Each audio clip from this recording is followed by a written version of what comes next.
Hi అండి, పిల్లల పెద్దలందరికీ హాయ్. ఈరోజు కొత్తగా యూట్యూబ్ ఛానల్ స్టార్ట్ చేశాము. రకరకాల వంటలన్నీ తయారు చేసి చూపిస్తాము. పద్మావతి వంటిల్లు నా ఛానల్ పేరు. మీరు అందరిలానే నన్ను ఆదరిస్తారని కోరుకుంటున్నాను. ఫస్ట్ స్వీట్తో ప్రారంభిస్తున్నాను. 7 కప్ స్వీటు, కొబ్బరి మైసూర్ అంటారు. దాన్ని తయారు చేసి చూపిస్తాను, చూడండి. గ్లాసు పాలు తీసుకున్నాను. కొబ్బరి కూడా ముక్కల గ్లాస్ కొబ్బరి. తర్వాత శనగపిండి కూడా అట్లానే వేయాలి.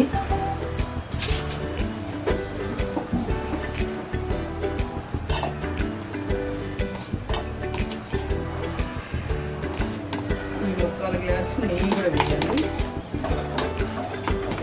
ఇందులో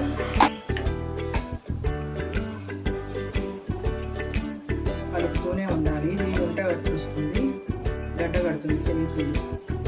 తర్వాత చక్కెర కూడా అలానే 1కి 2 వేయచ్చు.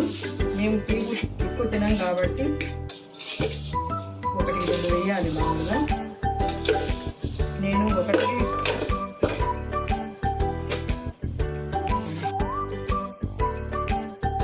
ఇదంతా శనగపిండి ఇదంతా కలుపుతూ ఉండాలి. ఇంకా గడ్డ కట్టకుండా కలుపుతూ ఉండాలి.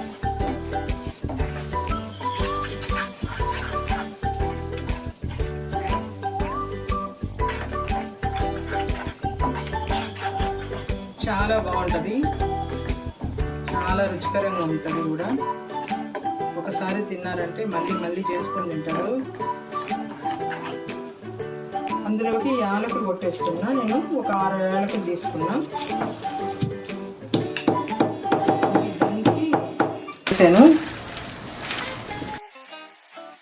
వేసాను. ఇందులోకి స్మెల్ రుచికరంగా ఉంటుందని యాలకులు వేసాను. 6 యాలకులు వేసాను.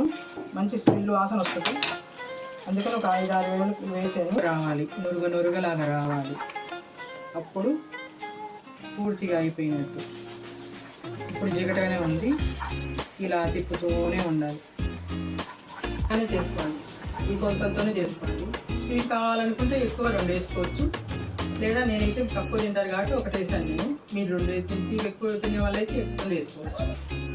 ఇది టైం ఎక్కువ తీసుకుంటుంది, కాకపోతే చాలా లేట్ అవుతుంది, కానీ చాలా రుచికరంగా ఉంటుంది. నిదానంగా తిప్పుతూ ఉండాలి.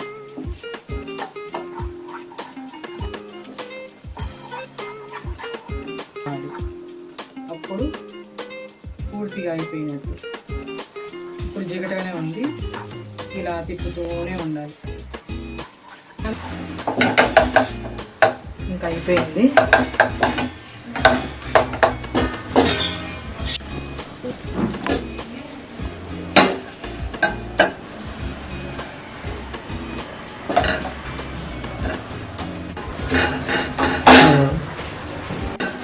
గిన్నెలు వేయడానికి వీలు ఉంటుంది. ముక్కలు కట్ చేసుకోవాలి. ఎవరికి నచ్చినట్టు వాళ్ళు ముక్కలు కట్ చేసుకోవచ్చు.